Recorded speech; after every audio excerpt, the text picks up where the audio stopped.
Polyembryony. What is meant by polyembryony? That is many embryos present in single seed. What is polyembryony? Many embryos present in single seed. That is called as what? Polyembryony. First of all, this polyembryony was observed by Anton von Leeuwenhoek. Anton von Leeuwenhoek. The next one, in which one he found? No, in citrus. In citrus fruits.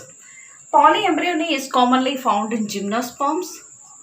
It is commonly found in gymnosperms, but also found in some angiosperms also. In some angiosperms. Some angiosperms. Example, orange, lemon, nicotiana. Orange, lemon, nicotiana. Nicotiana.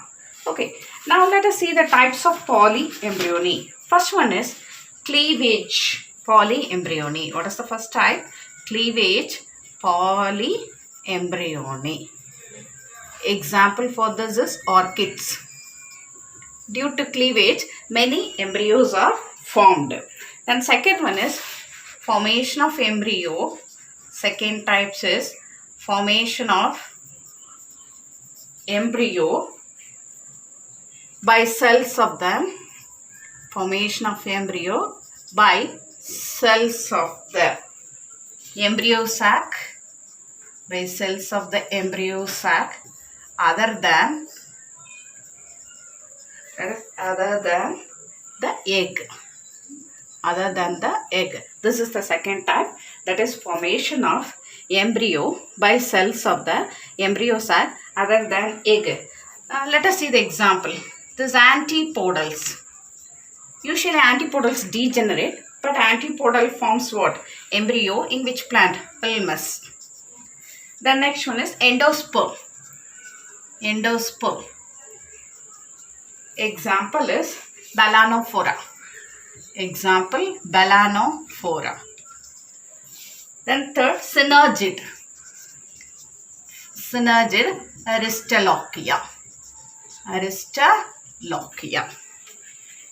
Third type of polyembryony, development of embryo sac more than one within same ovule. That is more than one within same ovule.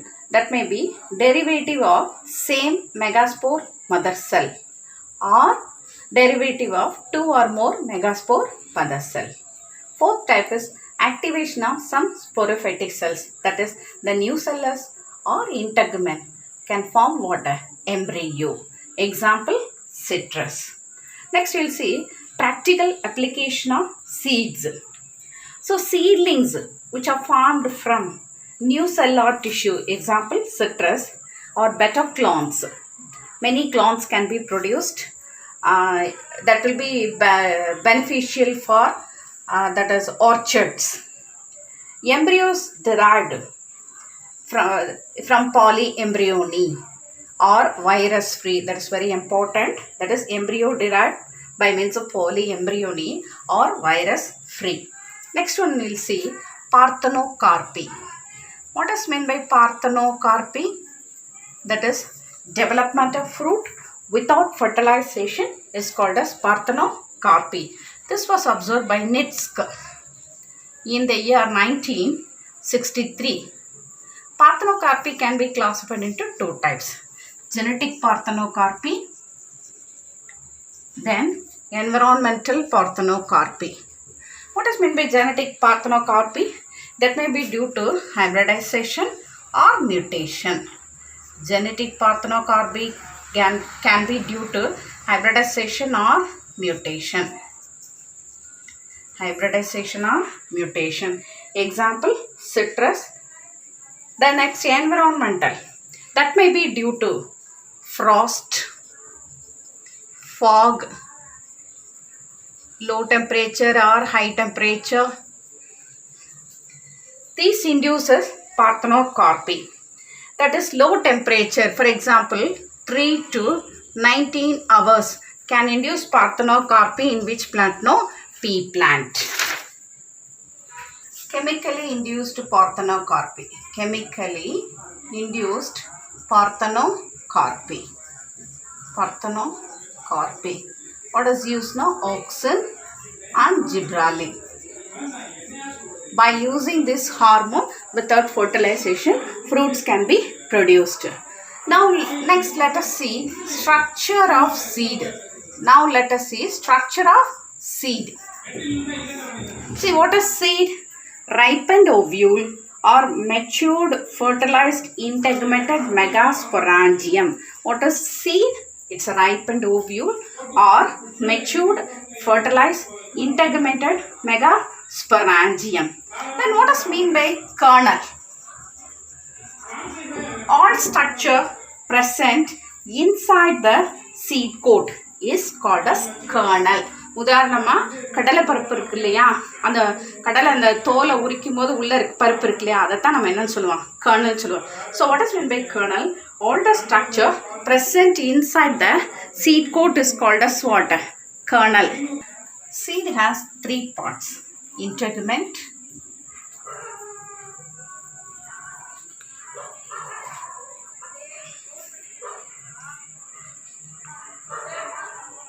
embryo,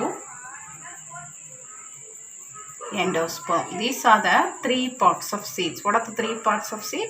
Integument or seed coat, embryo, then endosperm. Now we are going to see only about endosperm. Endosperm is nothing but nutritive tissue. Endosperm may be present or absent.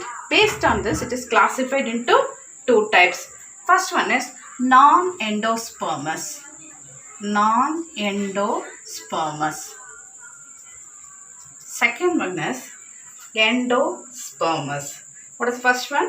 Non-endospermous. Second one is what? Endospermous. Endospermous. Or non-albuminous. Or here albuminous. Sorry, albuminous. First one see. First we'll see non-endospermous or non-albuminous. Here the seeds do not have non-endospermous or non-albuminous seeds.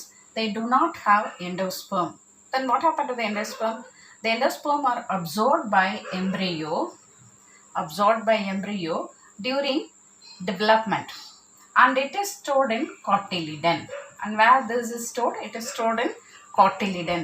So what happened to this non-endospermous seeds? The cotyledons are large and fleshy. How is the cotyledon? They are large and fleshy.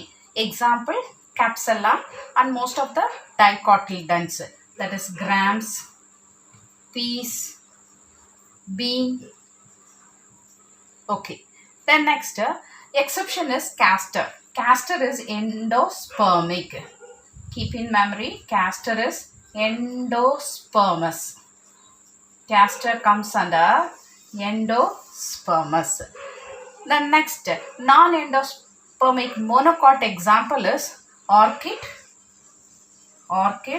Then pothos. What is pothos? Money plant. Pothos is what plant? Money plant.